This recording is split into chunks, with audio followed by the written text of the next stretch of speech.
Hello friends, नमस्कार। वो फिर स्वागत करेंगे आपके अपने YouTube channel GDS GK classes में। साथियों, वक्त हो चुका है आपके एसएससी सीजीएल जो 2024 का एग्ज़ाम है, इसके लिए। तो जो भी मेरे मित्र तैयारी कर रहे हैं एसएससी सीजीएल का, वो हमारे साथ जुड़ सकते हैं सुबह के 8 बजे। डेली आपको टॉप 25 हिंदी और इंग्लिश वर्जन में ये जीके जी इसके क्वेश्चन कराए जाते हैं। तो जो भी प्रैक्टिस करना चाहते हैं प्रीवियस ईयर क्वेश्चंस का, वो हमारे साथ 8 बजे जुड़ सकते हैं। ज़्यादा लोग कमेंट करेंगे तो क्लास को लाइव भी कर दिया जाएगा। अभी आपको रिकॉर्डेड क्लास दी जा रही है, और वीडियो पसंद आए तो लाइक कमेंट शेयर करिएगा। स्टार्ट करेंगे पहले क्वेश्चन से ही कि लॉटरी रेगुलेशन एक्ट किस वर्ष पारित किया गया था। In which year of the lottery regulation act passed. ठीक है, लॉटरी रेगुलेशन एक्ट किस वर्ष पारित किया गया था, ये इंपॉर्टेंट क्वेश्चन रहेगा आपके एग्जाम की दृष्टि से। तो लॉटरी रेगुलेशन एक्ट की यहाँ पे अगर जो हम बात करेंगे तो 1998 में, यानी 1998 में इसकी ये जो है आपका लॉटरी रेगुलेशन एक्ट, इसको पारित किया गया था। तो ऑप्शन नंबर यहाँ पे आपका हो जाएगा सी।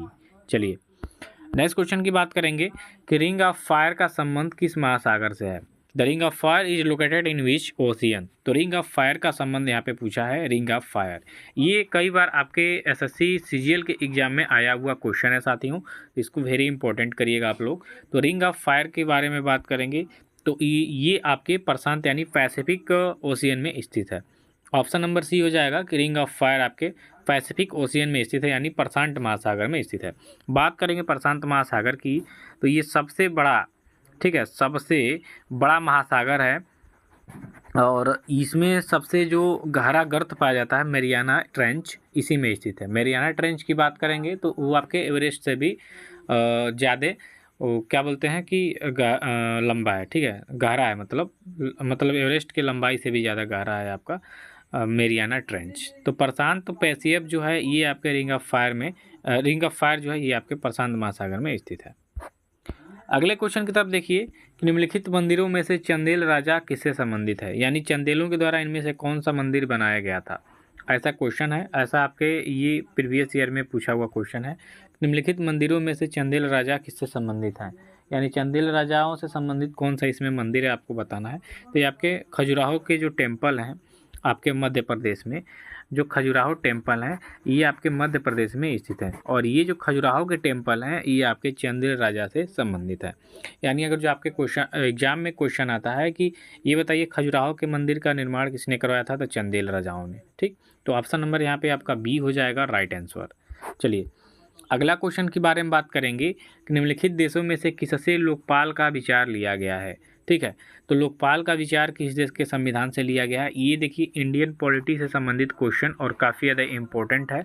और देखिए 25 जो क्वेश्चंस हैं सभी के सभी आपके प्रीवियस ईयर क्वेश्चन हैं। ठीक, इसमें एक्सपेक्टेड क्वेश्चन नहीं है, सभी के सभी प्रीवियस ईयर के क्वेश्चंस हैं, तो आप सॉल्व करिए। तो निम्नलिखित देशों में से किससे लोकपाल का विचार लिया गया, यहाँ लोकपाल के बारे में बात करेंगे तो इसका विचार लिया गया आपके स्वीडन के कॉन्स्टिट्यूशन से, यानी यहाँ के जो संविधान है यहाँ से आपका लिया गया है लोकपाल का विचार। ऑप्शन नंबर ए हो जाएगा यहाँ पे। अगले क्वेश्चन के बारे में चर्चा करेंगे कि संगमरमर किस प्रकार की शैल है। तो marble is what type of rock. तो संगमरमर की बात करेंगे, ठीक है, मार्बल आपने मूवी भी देखा होगा, तो मार्बल मतलब होता है संगमरमर। तो संगमरमर किस प्रकार की शैल है, ये क्वेश्चन है आपका। संगमरमर की और यहाँ पे हम बात कर लेंगे तो संगमरमर हो जाएगा आपका कायांतरित चट्टान। ठीक है, मेटोमार्फिया जो होता है इससे निर्मित होती है संगमरमर की जो शैल होती है। ऑप्शन नंबर यहाँ पे आपका सी हो जाएगा राइट आंसर कि संगमरमर आपके कायांतरित चट्टान है। ऑप्शन नंबर हो जाएगा सी। अगला क्वेश्चन है कि निम्नलिखित में से कौन सा राज्य बांग्लादेश के साथ अपनी सीमा साझा नहीं करता है। Which of the following state does not share its boundary with Bangladesh. तो इसमें से कौन सा ऐसा राज्य है, भारतीय राज्य, जो बांग्लादेश के साथ अपनी सीमा साझा नहीं करता है। तो इनमें से आपको 3 विकल्प तो आपके जो होंगे वो आपके यानी 3 जो स्टेट होंगे ये तो बांग्लादेश के साथ जुड़े रहेंगे, लेकिन इनमें से एक ही राज्य है जो बांग्लादेश के साथ जुड़ा हुआ नहीं है, वही आपको बताना है। तो इनमें से आपका जो मणिपुर हो जाएगा, ठीक है, मणिपुर जो हो जाएगा ये आपका बांग्लादेश के सीमा के साथ नहीं जुड़ा है। यहाँ की राजधानी आपकी दिसपुर है। बाकी आपके मेघालय, त्रिपुरा और असम, ये तीनों स्टेट आपके बांग्लादेश के साथ जुड़े हुए हैं, तो अपनी सीमा को साझा करते हैं। लेकिन यहाँ पे जो मणिपुर है ये अपनी सीमा को साझा बांग्लादेश के साथ नहीं करता है। तो ऑप्शन यहाँ पे आपका डी हो जाएगा। नेक्स्ट क्वेश्चन की तरफ चलेंगे साथियों कि ध्वनि तरंगों से कौन सा शब्द जुड़ा हुआ नहीं है। तो ध्वनि तरंगों से यहाँ पे which term is not associate with sound wave, तो ध्वनि तरंगों से कौन सा शब्द जुड़ा हुआ नहीं है आपको बताना है यहाँ पे। तो यहाँ पे ध्वनि तरंगों से कौन सा है जो ध्वनि तरंगों से, यानी इसमें 3 आपके सही होंगे, 1 नहीं होगा। इसमें कैंडेला जो होता है ये आपके ध्वनि से संबंधित नहीं है, ठीक है। हर्ट्ज आपके ध्वनि संबंधित है, डेसिबल भी और मैक भी, ये तीनों आपके ध्वनि तरंगों से संबंधित जुड़े हुए शब्द हैं। लेकिन जो कैंडेला है ये आपका दूसरे चीज़ का मात्रक होता है, ठीक। ये मात्रक हैं सभी, याद रखिएगा। ऑप्शन नंबर बी होगा। अगला क्वेश्चन है आनिरोलॉजी का अध्ययन है, यानी आनिरोलॉजी अध्ययन किसके अंतर्गत, आनिरोलॉजी का आनिरोलॉजी के अंतर्गत किसका अध्ययन किया जाता है। तो यहाँ पे आपका सपनों का यानी ड्रीम का अध्ययन किया जाता है इसके अंतर्गत। ऑप्शन नंबर ए हो जाएगा। ये भी क्वेश्चन आया था आपके एग्जाम में। अगला क्वेश्चन है यहाँ पे निम्नलिखित में से कौन सा एक यौगिक नहीं है, which one of the following is not a compound, इनमें से कौन सा एक कंपाउंड नहीं है, ठीक है, यौगिक नहीं है। तो इसमें आपको बताना है। ऑप्शन नंबर हो जाएगा सी लौह, आयरन। आयरन जो होता है ये आपका कंपाउंड नहीं है इनमें से, ठीक, एक यौगिक नहीं है। तो ऑप्शन नंबर यहाँ पे हम सी को राइट आंसर करेंगे। अगले क्वेश्चन में कहा जा रहा है आपका प्रागैतिहासिक काल के पहले युग को क्या कहा जाता था, ठीक। तो प्रागैतिहासिक काल के पहले युग को क्या कहा जाता था साथियों, आपको बताना है। तो प्रागैतिहासिक काल के पहले युग को पूरा पाषाण कहा जाता था, ठीक है।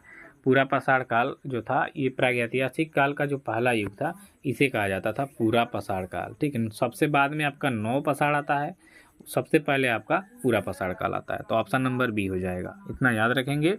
नेक्स्ट क्वेश्चन की तरफ चलेंगे। तो नेक्स्ट क्वेश्चन में आपका किसके शासनकाल में चीनी यात्री ह्वेनसांग भारत आए थे।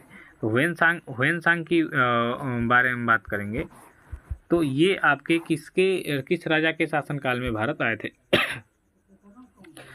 तो ह्वेनसांग की बात करेंगे तो ये चीन से आए थे, चीनी यात्री थे, और ये हर्षवर्धन के शासनकाल में आए थे। और नालंदा विश्वविद्यालय में इन्होंने कई सालों तक अध्ययन भी किया था, बौद्ध धर्म का प्रचार करने के लिए आए थे और यहाँ पे कई सालों तक रहे थे, 13-14 साल शायद रहे थे यहाँ पे भारत में।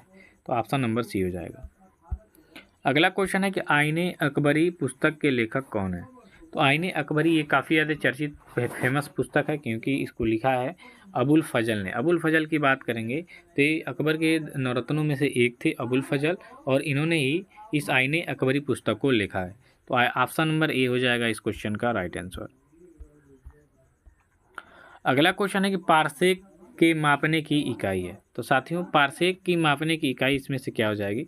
तो पारसेक जो होता है ये खगोलीय दूरी मापने की इकाई होती है, खगोलीय दूरी, ठीक है। अगर जो दूरी दिया है तो भी ठीक है, नहीं तो खगोलीय कहीं कहीं लंबाई भी दे देता है तो वो भी आपका नहीं ये सब रहेगा तो लंबाई को ही सही कर देंगे, ठीक है। खगोलीय दूरी या लंबाई। तो पारसेक मापने की इकाई क्या है, तो दूरी किसकी, तो खगोल यानी ब्रह्मांड के अंदर जो दूरी मापी जाती है।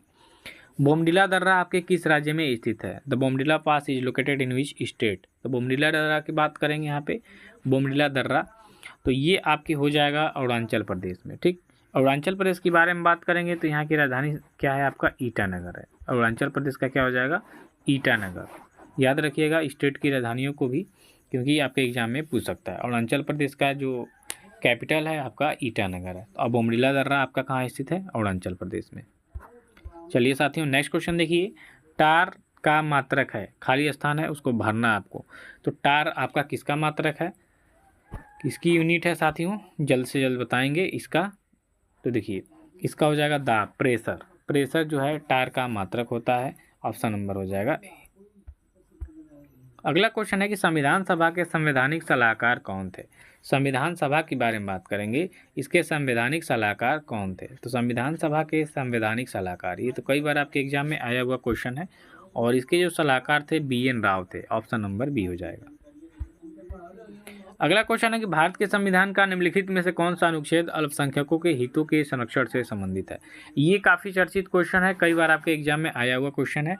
तो भारत के संविधान का निम्नलिखित में से कौन सा अनुच्छेद अल्पसंख्यकों के हितों के संरक्षण से संबंधित है। तो ये आपका अनुच्छेद 29 हो जाएगा। आर्टिकल 29 के अंतर्गत आपके अल्पसंख्यकों के हितों के संरक्षण को प्रदान किया जाता है। तो यहाँ पे आपका सी हो जाएगा।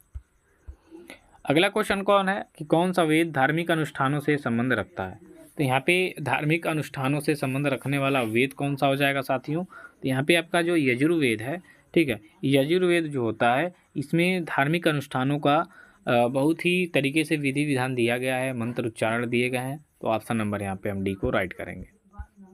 अगला क्वेश्चन है कि निम्नलिखित में से किससे श्वेत पर्वत के नाम से जाना जाता है? व्हाइट माउंटेन के नाम से किसे जाना जाता है? ये धौलागिरी को जाना जाता है। ऑप्शन नंबर हो जाएगा सी। चलिए अगला क्वेश्चन है आपका, मूसी नदी निम्नलिखित में से किस नदी की सहायक नदी है? तो मूसी नदी की यहाँ पे बात करेंगे तो ये आपकी कृष्णा नदी की सहायक नदी हो जाएगी। मूसी नदी के किनारे ही आपका हैदराबाद बसा हुआ है, याद रखिएगा। हैदराबाद को जो आपके क्वेश्चन में आता है कि हैदराबाद किस नदी के किनारे बसा हुआ है, तो ये मूसी नदी के किनारे पे बसा है और मूसी नदी आपके कृष्णा नदी की सहायक नदी है। ऑप्शन नंबर बी करेंगे यहाँ पे। चलिए साथियों नेक्स्ट क्वेश्चन देख लेंगे, आर्सेनिक का रासायनिक प्रतीक क्या है? तो आर्सेनिक के रासायनिक प्रतीक के बारे में बात करेंगे यहाँ पे। तो आर्सेनिक का रासायनिक प्रतीक हो जाएगा आपका एएस। एएस ऐसे करके लिखा जाता है, ठीक है। ऑप्शन नंबर हो जाएगा विकल्प ए। चलिए आज के वीडियो में बस इतना ही, और क्वेश्चंस नहीं है, लेकिन डेली आपको 25 क्वेश्चन दिए जाएंगे, इतना याद रखिएगा। वीडियो पसंद है तो लाइक कमेंट शेयर करिएगा।